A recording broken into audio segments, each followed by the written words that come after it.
Welcome in to the PHNX Sun Devil Show. I'm your host, Shady Fox. Here with, I'm just going to call you Eric today. Wow. That's your name. Wow. Here with Eric Ruby on this fine Monday. How's your Monday going? Man, I forgot who I was. I know. I'm not Big Hat Man. No. I'm not the zookeeper. You're just Jose the guy today. Perez. I'm just another one of the fellas, man. It feels good, man. That's awesome. That's feels huge. good. Yeah, I'm doing good. How was your weekend? Good. Went out to I went to Glendale 3 days in a row, which is something that nobody should ever have to do. Ever. I'm very proud of you. Yeah. So yeah, I was at Section 7 again on Saturday. Got to watch some good talent, and we'll get to talk to that a little bit with the great Mike Luke. That was fun. Fun. Yeah, it's a fine weekend.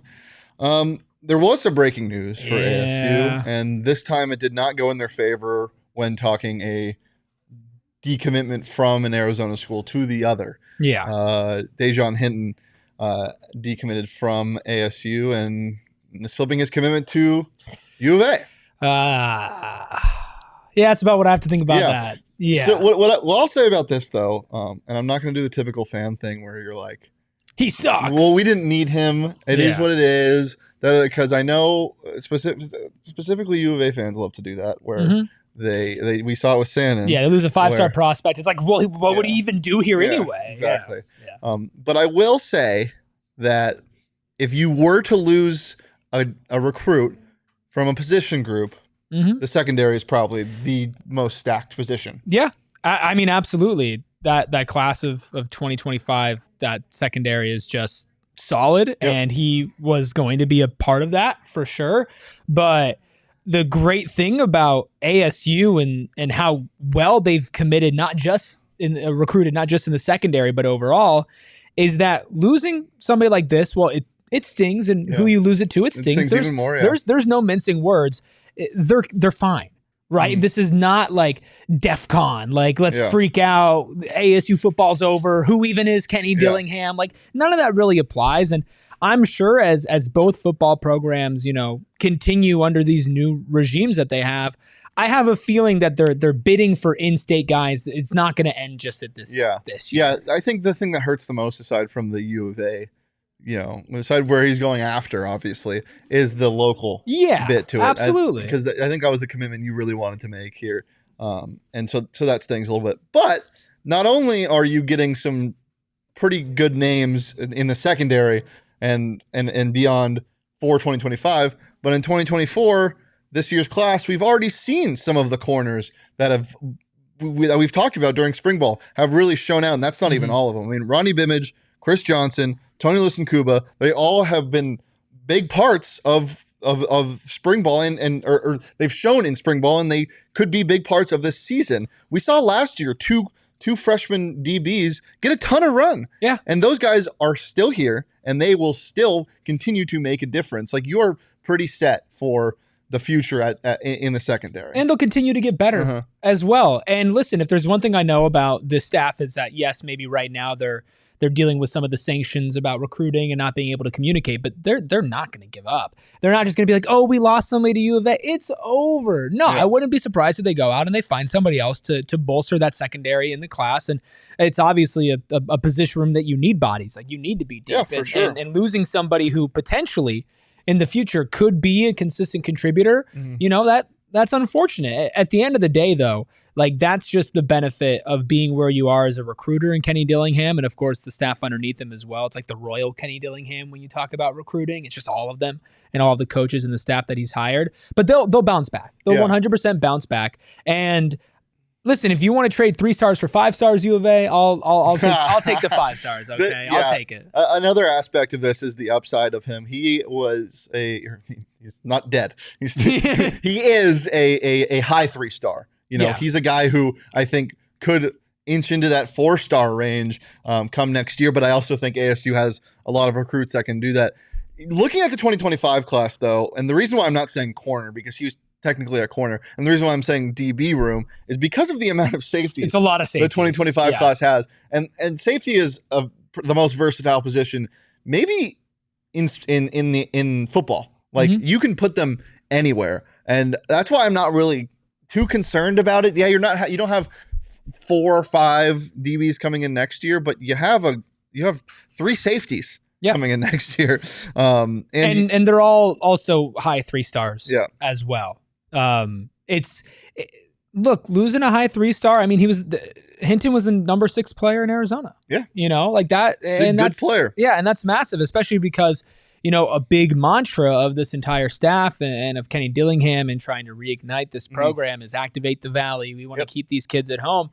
And that's a pretty big hit. But, if he goes to U of A and doesn't get playing time, he doesn't really work out there or something like that, you're going to probably start to wonder, well, dang, did I make the wrong choice? Did I make the wrong decision? Or who knows? Like, honestly, at the end of the day, the way that stuff is going in modern college athletics, especially between ASU and U of A, I still think it's not a non-zero chance that he ends up at ASU at some point. You know what I mean? Like, it could come around full circle. And I'm not saying I'd put money on it if I could, but the way that Kenny handles recruits publicly and of course privately as well, I don't think any doors will be closed. But if, let's just say, he is playing in a territorial cup, I would imagine it's going to get real physical. Yep. This is obviously now the second in that 2025 class.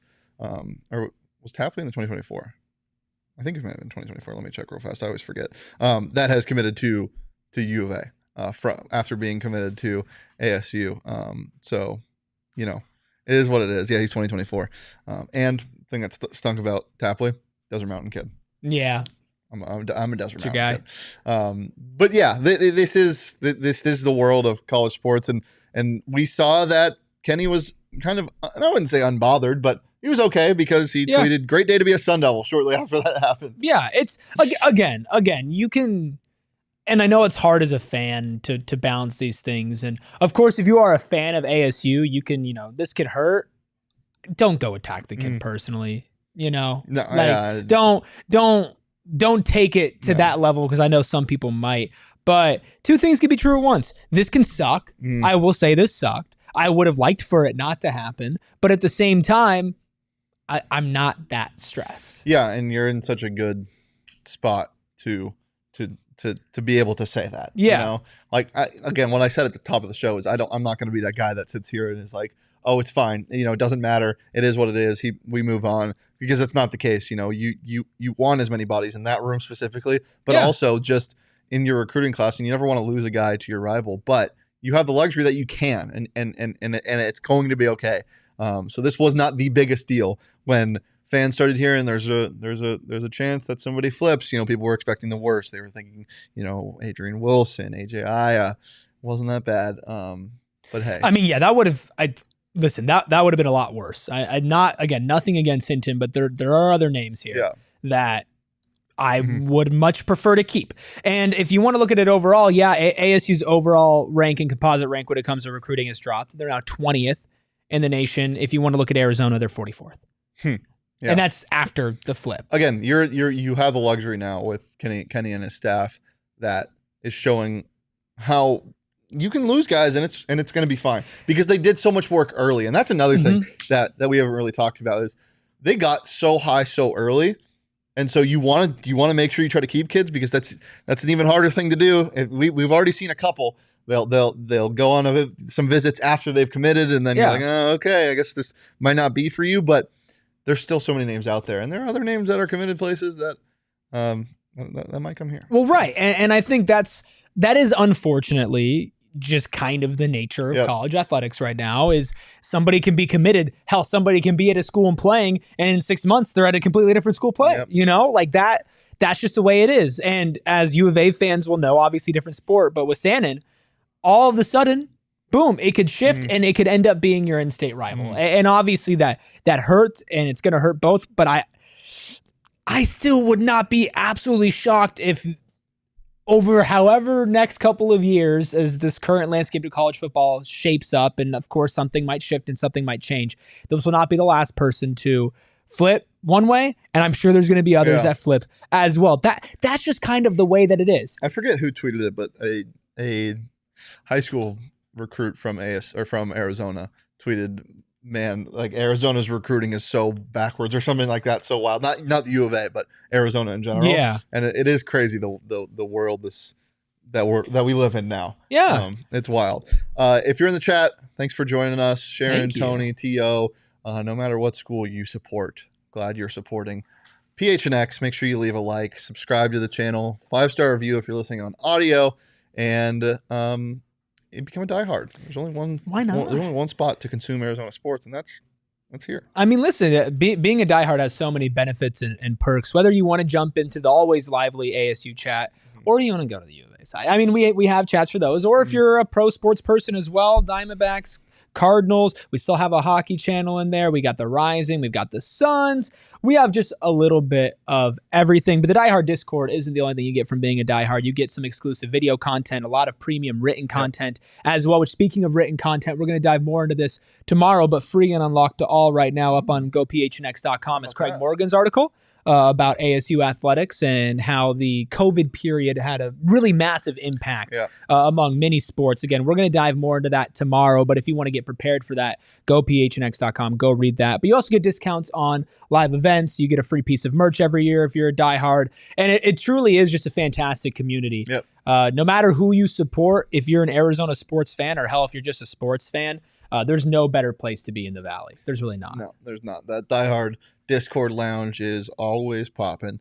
So make sure to join today. Plus we got so much merch coming out. The deactivated fan collection from the Coyotes. Oof. Those shipped to me 2 days ago. Those are so sweet.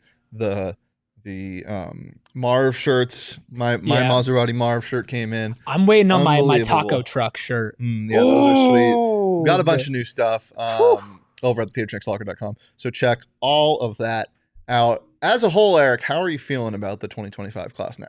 I mean, I still feel good. I feel less good. You lost you lost the number 6 prospect in the state of Arizona, right? But at the same time, you're still looking at the 20th best recruiting class in the country. Still one of the better classes in the Big 12. Lots of players that you can look at and say, yeah, you're going to get some really, really good production out of you if everything goes right. And if you just look at the top 2 in Adrian Wilson and AJ Ia, like Ia is an 89 right now as a 3-star. I am almost certain by the time that he ends up coming to ASU, which he did put out there and tweet, my recruitment is done. It's closed. I'm coming to ASU.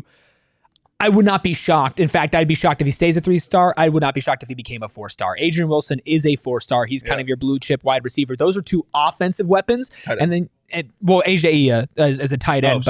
Adrian Wilson. Adrian Wilson, wide receiver. AJ Ia, tight end. And then right underneath them, Corey Butler, also wide receiver. Those are your top 3 in the class. Offensively, just studs. And they're going to be really, really good. I'm super high on AJ. Really high on AJ. And I think even just below that, you have a couple different shots at safety as well. Lots of offensive weapons, a quarterback and Michael Tolfson coming in too. And it's not over, right? And you're still seeing how many different recruits from how many different places as well. You got California, Texas, Arizona, Hawaii, Nevada, New Mexico, Oklahoma, Pennsylvania, Utah, right? I would like to see some more from Arizona after losing Hinton. You're now just at 1 for the class, but brick by brick, you just got to take it a step at a time. And for where this program is and for where it projects to be, I'm still absolutely thrilled with this class and only see it getting better. And again, there are a ton of guys that have not committed. Oh, yeah, like, we're early. Yeah, we're very early in this cycle, and there are a ton of guys who have committed that are still undecided. Again, commitments as we've known, which is a hilarious thing to say now. One thing I'm not uncertain about. One thing I'm certain about. Tell me. I hate double negatives. I'm sorry about that. It's okay. Is DFCU, and I'm sure ASU is certain about DFCU as well because they have DFA. Yeah. Come on. And their Desert Financial is the official retail banking partner of the entire university for more than 84 years. Desert Financial has been Arizona's largest, most trusted local credit union dedicated to exceptional experiences by giving back to the community and providing financial solutions to make lives better. We've seen Bobby, get some financial solutions going with the NIL program. I don't know if he's using Desert Financial, but in a similar way, Desert Financial can help you. They might not be able to help you build a basketball program, but they might. Well, they could actually, they might. because we're looking into starting our own basketball program here soon if it ever gets underway, Gerald. Over in some rec leagues. With what's our team name? The Thunder Ducks. The Thunder Ducks. The Thunder Ducks, the best team to never actually ever play once, but still take my money. And exclusively for our listeners, right now is the best time to show your ASU team spirit. Open a free checking account online and get $200 plus your choice of 3 Arizona State University Visa debit cards. Head over to desertfinancial.com/ASU to get started today. So I hesitate to ask this because this was something that was brought up while you were on vacation, and it made me feel like a big dummy. And based off of how things ended on Friday, apparently I just have some pretty bad takes or weird stuff. When it's really hot outside and I'm not wearing sunglasses, it feels hotter. But if I'm wearing sunglasses, it feels cooler. Am I crazy? And you're not crazy because it's a placebo, probably. Okay. I mean, yeah, I'm not saying I'm actually physically cooler. Well, I mean, you might be physically cooler because the head is a big part of your body temperature. Right. So that might be a slight blocking. Okay. See, thank you for at least humoring me, because when I brought this up to Leaf and Totri, they were like, you're absolutely crazy. So listen, guys, sunglasses are one of the most important things in my life because I got pretty sensitive eyes, and in Arizona, when you walk outside right now, especially in the summer, it can get pretty bad. And that's why our friends over at Shady Rays have absolutely come in clutch for me. An independent sunglasses company offering world-class product rated 5 stars by over 300,000 people. Just take a second to think about 300,000 people. That's like 7 stadiums worth of people. Maybe it's 3 Bryant-Denny stadiums. Yeah. Like it's a lot of people. It's less than 3 Death Valleys. And that's just 5 stars, man. That's just 5 stars alone, let alone the other great reviews as well. They've got different types of shades for different activities, anywhere from just casual, whatever style you want to rock, whatever colors you want to rock. Maybe you can find some ASU colors as well. Or if you need something more active, you need some ski goggles or something, Shady Rays has that for you as well. They got online, they got brick and mortar, they got everything like that. But of course, right now, today, exclusively for our listeners, Shady Rays is giving out their best deal of the season. Head to shadyrays.com, use code PHNX. Forget this, 35% off polarized sunglasses. 35% off a product so good, 300,000 people rated it 5 stars, and now you can get it for cheap. Try it for yourself. The shade's rated 5 stars by over 300,000 people, and one of those 300,000 people being myself. Wow. You know what I would rate 5 stars? What? ASU basketball's off season. I would rank at least 2 of the players they got. I would 5 rate stars. it 10 stars. 10 stars because of the 2 5s? Yeah. I would rate it 14 stars. Yeah, that's fair. That's fair. Yeah, there's a lot of things to look forward to when it comes to ASU athletics, but specifically ASU basketball. Obviously, we talked a bit on Friday. First of all, did you guys tell Leaf that I was in Hawaii? Yeah, we did. Okay, good. I think he gave a couple recommendations for you. So and you guys if you want me just to pass that along, we just figured that you were locked in and watching. Are you kidding me? You didn't pass it on? That is wild. That is one of the craziest things. That is kind of crazy. Anyway, sorry. Going back to ASU basketball, we talked to Bobby on Friday at Section 7, got some really good stuff, and there's a lot more to still break down, so we're going to get to that. But first, man, we have gotten so caught up in how great this offseason went in terms of bringing people in. And I know it didn't go the perfect way in terms of keeping people here, but you kept 2 of the top 3 guys that you wanted back. How are you feeling about the returners? I mean, I feel good. Adam Miller, I feel very, very solid about.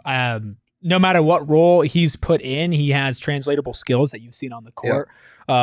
Obviously, his scoring and his shooting is going to be his biggest asset. And I think at the end of the day, when you have so many different types of talents brought in, having a steady scorer and a steady shooter and somebody who's been around is massive. And when it comes to Sean Phillips, I'm very torn because from what I saw, I would say like there was a lot left to be desired. But then you start talking about the prospect of growth and the prospect of mentally being more locked in, using your physical traits a little bit better, and maybe having a fire lit under you by having a 5-star like Jaden Quaintance being somebody who's fighting with you. And so as we get more into the offseason, I'm getting higher on keeping Sean Phillips around, but that's one of the players that I really need to see some on-court shift in mentality and production to get excited, if that makes sense. Yeah, for sure. Yeah. I think he's well, actually, we'll get into that conversation in a bit.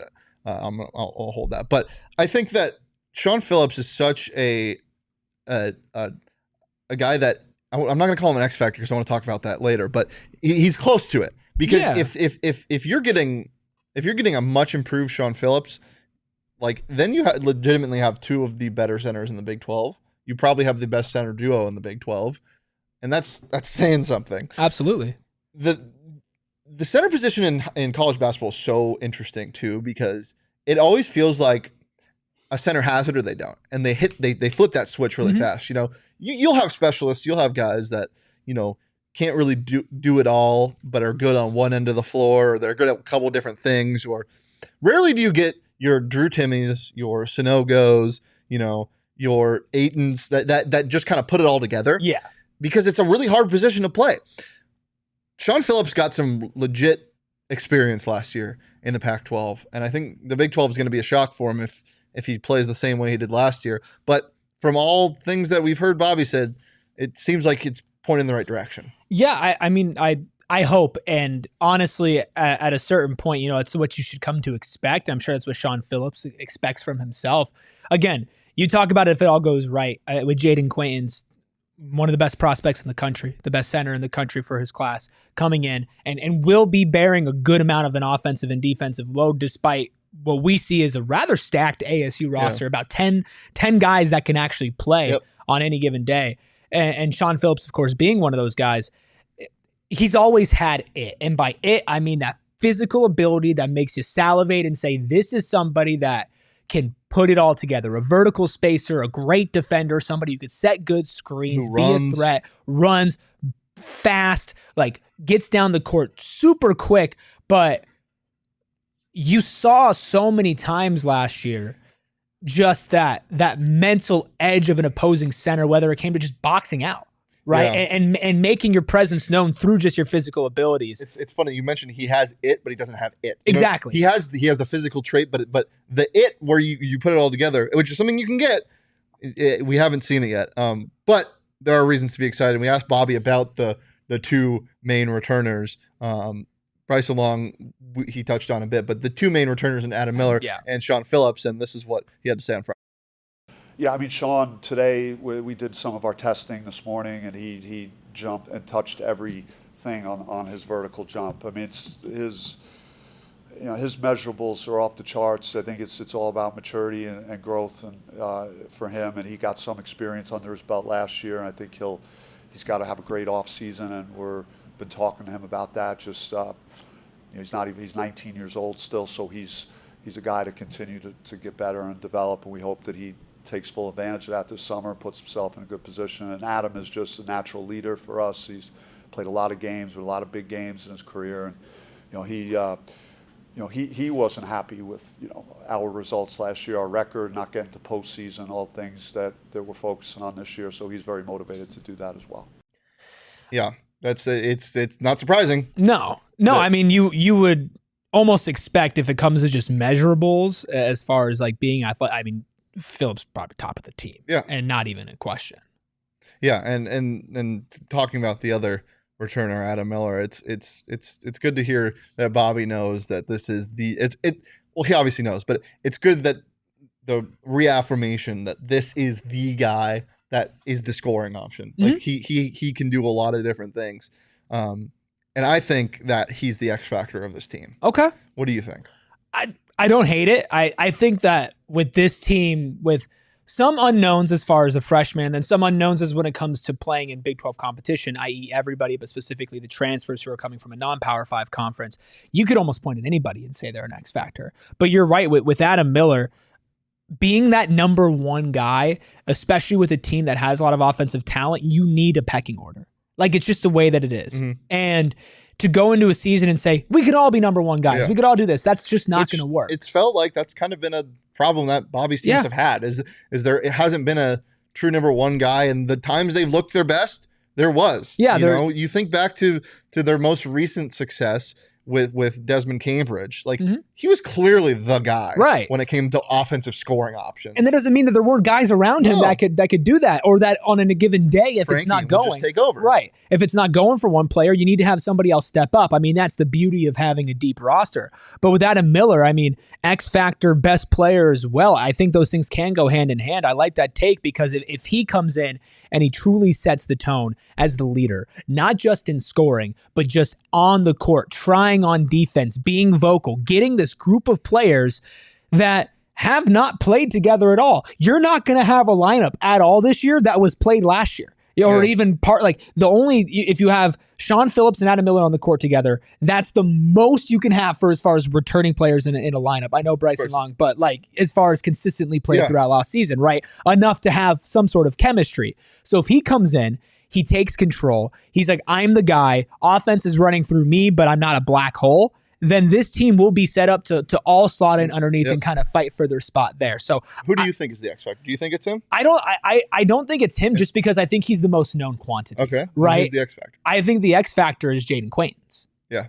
I honestly, I think you could put Sandin in there as well. Yeah. But I would give maybe a more of an X factor for Quaintance just because, like you said, playing as a big man is such a difficult position, and sometimes it takes a little bit of time just to snap and to get in there. And there's going to be a lot more put on Quaintance's shoulders, especially defensively, that if he can come in as a 17-year-old and just be solid on that end, not foul a lot, and then still show touch on the other end, post moves, competence, cleanup, offensive rebounds, putbacks. If he puts that all together, like that is massive, almost more than with Sandin. Like that skill set, while it could be one of one when it comes to scoring, not as much is going to fall on him defensively, not as much is going to fall on him distributing. He's going to come in and he's going to be a scorer. Yeah, right? It's funny. The reason why I say Adam Miller is because of the leadership quality and how much he's going to have to step into, because this is his team now. But the funny thing about that is I feel like this is completely untrue, but it almost feels like to me that you kind of know what you're going to get from these two freshmen because of how good they are. I hope. And I know, right? It's not true, but that's what it feels like to me. And Adam Miller, though he went through that stretch of in February, March that I talked about a couple weeks back, where he scored 14 plus for however many straight games, it still felt like you wanted more consistent output of like a high level scorer from Adam Miller. And if you can get that this year, if he can be that true guy and have games like he had against USC where he had 18 points, shot 10 free throws and was just the guy, then I think you're set up for success because the other pieces just filling around you. But also I could see by the end of the year, you come March, come late February when you're getting into crunch time, you'll have Sandin and you'll have Quaintance start to transition into the guys. Yeah. Because that's just kind of how the natural progression goes when it comes to freshman college basketball. And even besides the players that we mentioned, I would not be shocked if BJ Freeman came in and led this team in scoring. Yeah. You know what I mean? Like he has the skill set to do that. And maybe Adam Miller is still the one who's the leader and primarily looking to set things up, but takes on more of a playmaking role depending on who he starts next to, or maybe at certain points he's going to be running a point guard. I think a great argument for Adam Miller being the X factor is just the fact that last season was a little tumultuous for him. It was weird. And it's just like, you don't understand how much that can affect a player's groove and getting into it. And yes, he had time to play, and as the season went on, like you said, he had stretches where he was better, but having a full offseason, knowing where you stand, not only as far as in the team, but am I going to play, mentally clears up so much space to come in and to be better. And so while, yes, he's the only one on here that really has shown on a Power 5 level that they can contribute at a high level, you could talk yourself into saying we haven't even scratched the surface of what he could be given more talent around him, clearly this year, a better game plan, more fit to utilize him, and mentally, none of the hurdles and roadblocks that he was dealing with last season. All of that could very well mean that he's the next factor to take a leap. And if we're talking about an Adam Miller that took a leap, you're not going to need as much production from everybody else as maybe we're looking at right now. Yeah, and you're not going to put as much pressure on freshmen, which is the biggest or thing. Even the transfers. Yep. I know we talk about freshmen a lot of the time is what are they going to bring? What are they going to bring? But it's a big step to go from a Milwaukee or, like a Mississippi State to a Power 5 in the Big 12 in Missouri State. In the best conference in the entire country. Yeah, for sure. And that's something that Bobby talked about. And the reason why he likes getting these guys and he sees them succeed is because he's done it in the past and they have a bunch of experience in playing college basketball. So I think you have this really good concoction and yin and yang of young and experienced in college hoops. And as I always say, the year after year progression from, from a guy in college is so much more drastic than year over year in something in the NBA. Like Adam Miller's 12 points per game might not go into 16. It could, but it might not go that high. But in terms of being a better player, no doubt in my mind. And I think he's going to have to handle the ball a lot more than he did last year. Especially the beginning of the season. Yeah. There's going to be a lot of figuring it out on all levels. Your bench, the rest of your starting lineup, the freshmen coming in there. A lot's going to fall on Bobby, of course, and it's going to be, while we are very clear in saying Bobby has a very talented roster, it's not going to be an easy challenge to get everything to click, especially fast, especially once you get into conference play as well.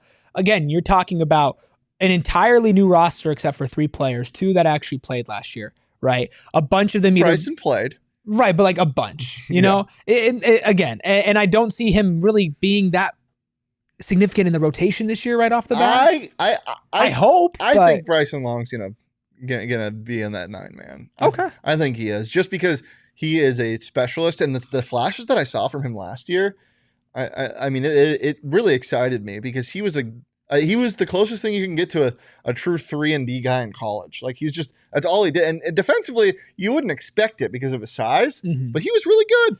I mean, listen, if he can come in and he can be a true 3-and-D, especially with a lot of the players on this team, the ones that have transferred and then Sandin as well, they've had success with the ball in their hands a lot. Yeah. Right? And so to be able and enable somebody, whether it's off the bench or whether it's in the starting lineup, to have a player on the floor who's like, I'm going to space, I'm going to move around, and I'm going to shoot threes, I'm going to defend, but I'm not going to ask for the ball to dribble it.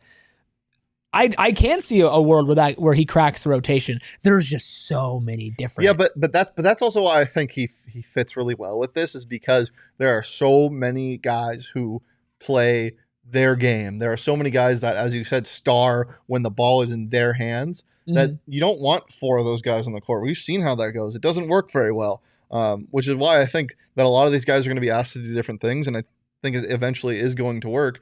But that's why I think you need different things like that. That's why I think that he could be a big part of this rotation.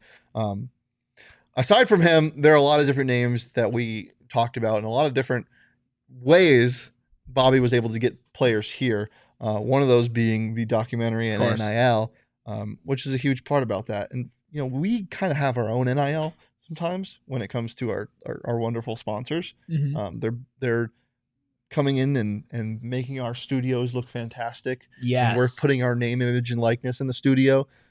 We just got a brand new studio in Studio Dude, K. it's so beautiful. So sweet. If you haven't yet, after this show, stay right here. Go check out what the Diamondbacks are doing right now and what studio they're in. They're in our wonderful new Studio K, presented by, of course, Circle K. The best place to get gas, snacks, treats, whatever you want, Polar Pops, all of it. And they got a great thing for you. It's called the Inner Circle, and you can join it for free by downloading the Circle K app today. All you got to do is download the app, and if you want a 79-cent Polar Pop, you can get that with their member-exclusive beverage deal. Any size Polar Pop or Froster for just 79 cents now through September 3rd at any Arizona location. You can find the deal in the app from under Inner Circles to then offers. And as I said, join Inner Circle for free by downloading the Circle K app. Terms and conditions apply at participating locations. Visit CircleK.com for details. I will say, I know a lot of people will hear ads like that and they'll kind of be like, whatever. Genuinely, if you have not signed up for the Inner Circle, like, We met somebody at Section 7 that watches Mike's show that said, I'm part of the Inner Circle now. That's right. Like, and their life is better because of it. And like, they were fired up to tell Mike about that. Right. You save money on gas deals every single day. And, you know, like, sometimes, like, you can't help it. You got to drive. You got to travel, especially if our audio listeners, we love you. If you guys are listening while you're commuting or taking a long drive, that 25 cents, then 3 cents, then up to 5 cents per gallon, it, you know, really adds up. It goes a long way. Yeah. I'm going to be driving up to Vegas on Friday. Definitely stopping at Circle K. Yeah, I mean, you're going to have to, man. And then listen, before you go up to Vegas, if you need some good food, maybe just decompress before making the drive. I was already thinking it. Going to Illegal Pete's? Oh, dude. Potatoes. Oh, the potatoes. Potatoes, that's it. Just potatoes. The corn also is a very popular item, and make sure getting extra corn is something a lot of people around here say. Listen, guys, Illegal Pete's, they're the best. They are the absolute best. And it might be a little bit too hot to be patio season right now, but that doesn't mean you can't have the patio beers in spirit and have them inside. Plus, speaking of spirits, they've got a bunch of custom cocktails and, of course, the Illegal Pete's Margarita, also known as the strongest margarita in Arizona. But to go along with the alcohol, they have absolutely mouth-watering food, anything from bowls, tacos, salad, burritos, nachos, and, of course, their signature piping hot queso. And if that all sounds good and you want a nice deal, well, they're here to bring you a win with their legendary sound check deal. Bring in your ticket stub from any ticketed event and get a draft beer or a house margarita for a penny. That's right, just a penny. Illegal Pete's wants to celebrate with you, whether it's a pregame or postgame party. They got you covered for all your game day needs. You must purchase an adult entree in order to redeem Illegal Pete's sound check deal, but that adult entree is going to be so good. And when you wash it down with a penny margarita, ooh, tastes even better. It's even better. Illegal Pete's, your go-to spot for burritos, buddies, and beer. Bobby Hurley in Arizona State, your go-to spot for NIL documentaries and W's. And that's what Bobby's going to try to bring ASU coming up here soon. We talked to him about the NIL increase that we saw, or the suspected increase, and he did confirm. But the way they got there was interesting. This is what he had to say about the NIL in the documentary. Well, I mean, I would say I'm a prideful person, and I feel like I don't need to ask anybody for help and assistance, and that's just in my nature. But in our current climate, I had to go out of my comfort zone to reach out to people that I knew personally in my own network and encourage them to try and donate to our collective. I did that with donors. I've met with donors. I've gone to other functions that maybe in the past I didn't do as much of, which I feel like you got to evolve and get better at in all ways. And that's another way that I need to continue to get better. And then the docuseries is something that we're very excited about doing. And once everything is finalized with that, we'll give you, more details on that. But that's just an exciting way to build our brand, ASU basketball, and we think we have the components to have a really good season. We get a chance to see that and more behind-the-scenes look and player features and different things from a recruiting standpoint could be exciting for future years if we continue to do this, because I think the players that we did bring in were excited about the possibility of knowing that they could talk more about their lives and themselves beyond just being a basketball player. So you think the docuseries was a good selling point this year? It was a fraction of it. It's certainly you have to check a lot of boxes, and you have to, the move to the Big 12 was great. Knowing that we lost a lot of guys through graduation and transfer, that there was opportunity to play, and then what we did to build our NIL, was significant too. Yeah, I mean, a lot to touch on there. I think going back to the very beginning, though, changing is hard. Mm-hmm. And especially going out of your comfort zone for somebody who has seen so much success in their life, and somebody who's like full Bobby of pride, Hurley, who's full of pride, who like you're put in a unique position where there is no really blueprint right now to take a step outside of yourself and say, I need help. I need to figure out what's going on here, because at the end of the day, what drives me is being the most successful. Yep. That's what gives me a lot of confidence, because we didn't know that 6 months ago. We didn't know if this new changing NIL landscape and everything is something that Bobby Hurley would be akin to doing, and going out there and realizing I've got to throw my weight around. I've got to throw my name around. I've got to be more active. I've got to ask people for help. I've got to ask my school for help and better structure and better stability and everything like that. And to take a step outside of yourself, that's a really big deal. And that makes me a lot more confident to where not just in this year, and we're all talking about this year, but we want this to be sustained. And the only way this is sustained is if he keeps that mindset. And I can't see a reality where he doesn't. Yeah, it's the thing we talk about all the time is you have to adapt to the world of college sports now. I hate where this is going. Imagine people that played in the 80s and 90s. Like, they don't like where it's going, but they have to adapt. There's a really funny bite that I should tweet out later of him talking about Dan, and how somebody asked him about what Dan thinks of the transfer portal. He's been very vocal about how it's hard and how he doesn't enjoy it, yada, yada, yada. And Bobby goes, Dan complained? He doesn't complain. It's just, and then he voiced that, yeah, we both hate it, but this is the world we live in, and you have to adapt. And it's awesome to see, and it's so great to hear a head coach of your school say that I am adapting, I am changing with the ways, and we've already seen the success of it, and this is just scratching the surface. Imagine what this might look like next year or in 2 years when the docuseries is out, and they're talking and people have seen it, and brands have grown from it, like player brands have grown from it. They've seen the success of it. They've seen how cool the idea is, and that's with a year of experience under their belt. And Right. now you can recruit and show them, hey, this is what we produced last year. Well, right. Like Bobby was pitching these guys an idea. Yeah. And again, even if you want to take like the documentary is great. It's fantastic. Docuseries. It's great, right? And it's a very unique way to be able to sell. But like he said, it's part of it. Yes. And it's not the whole thing.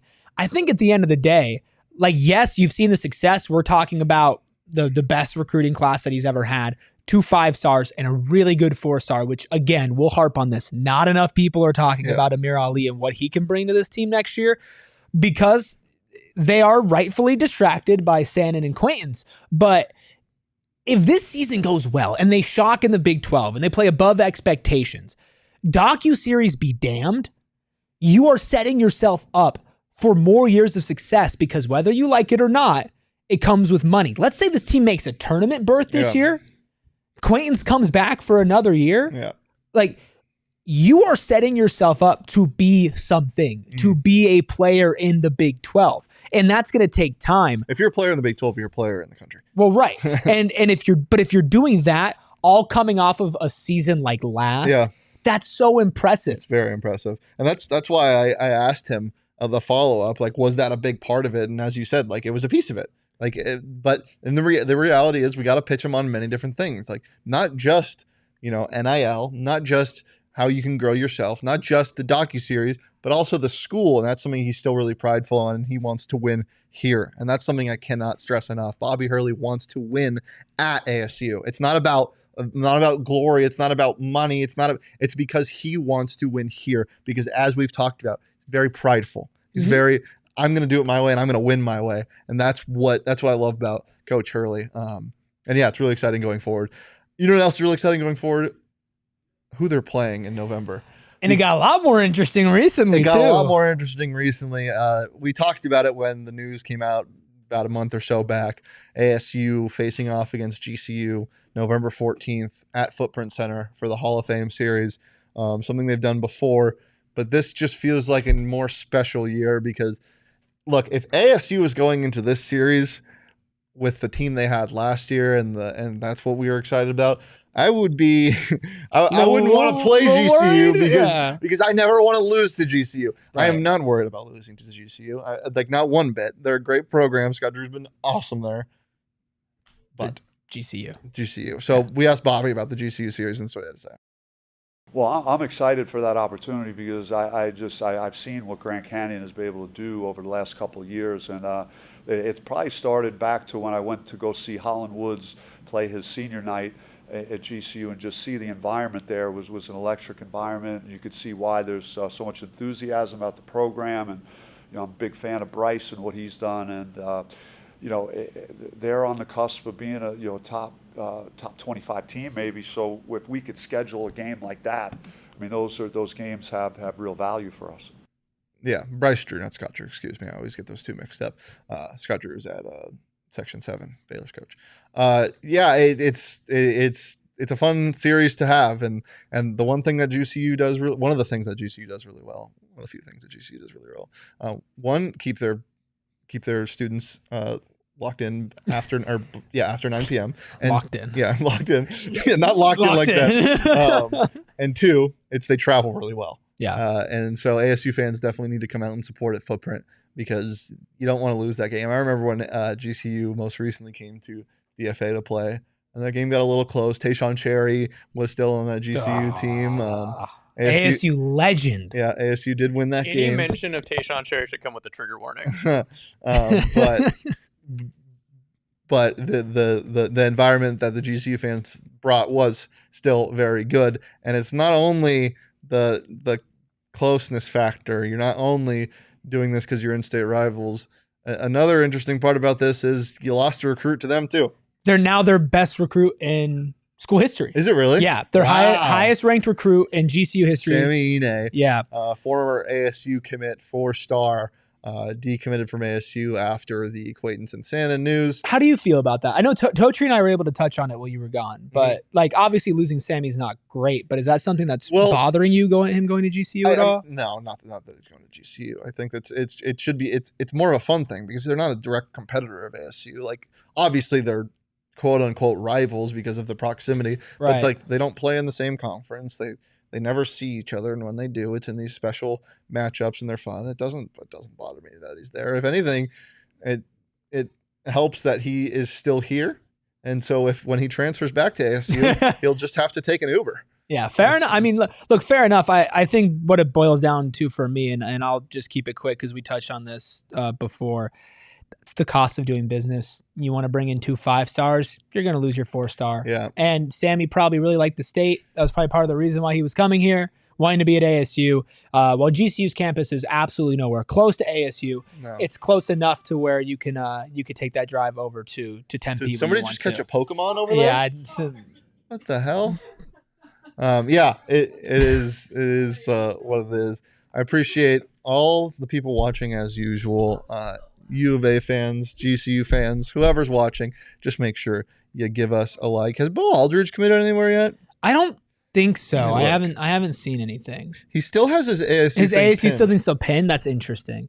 Because Sammy was the one who said ASU still an option. Bo didn't, right? No, he didn't say anything about it. So we'll see on that. Obviously, if something happens with Bo, we'll let you guys know. We do have a super chat I want to read before we get out of here. I forget who it is from. T.O. Wildcat said, good seeing you guys going over to PHNX D-backs. Good seeing you too, even though you're a Wildcat fan. And yes, as we wrap up over here, if you guys missed the Diamondback show as well, they debuted Studio K. That is fantastic. And also, what better way to debut Studio K than the man who K's everybody himself? There we go. And that is Zach Gallen. You're going to want to go back, watch all of PHNX D-backs, watch that interview. Does not have a K in his name. That's true. Yeah, that's true. Well, he's using them all on the field. Yeah, he's got to throw the Ks, not keep the Ks. Yeah. All of that, definitely want to go check out PHNX D-backs. Really fantastic content over there. They're doing great stuff. And really fantastic content over here too. Make sure to keep it locked in on Twitter at PHNX_Sun Devils. You can follow me on Twitter at Shane D. If you can follow Eric on Twitter at Eric Ruby. That's being Eric with a K. No nickname guy as always. Yeah, being no nickname guy as always. And you can follow Danielle across all socials at Abraca Danielle. As I said, been a pleasure. Oh, hi, T.O. Oh, hey, get back. What's up, T.O.? As I said, been a pleasure as always. We'll see you guys tomorrow at 1:30, hopefully with Totri back. I think his tummy was a little upset today. Yeah, a little too much dairy over the weekend. He's sick, so hopefully he did say he's trying out. Listen, he said he's trying, not this weekend, but in the past 2 weeks, he's just been eating dairy like he's not lactose intolerant, and he said he's been fine. So maybe it all caught back up to him. It's been stored up. As somebody who is also lactose intolerant, like that happens. Like you'll get a couple times where you're fine, and then, oh boy, yeah, maybe that happened. Totri out. Lactose. Yeah, questionable lactose. In all seriousness, hope he is feeling good and gets back here tomorrow. Because I talk too much on the show when he's not here and my mouth starts to hurt like it is now. You're doing good. Guys, it's been a pleasure as always. We'll see you tomorrow at 1:30. But until then, go Devils and peace. We all silly like the mayor.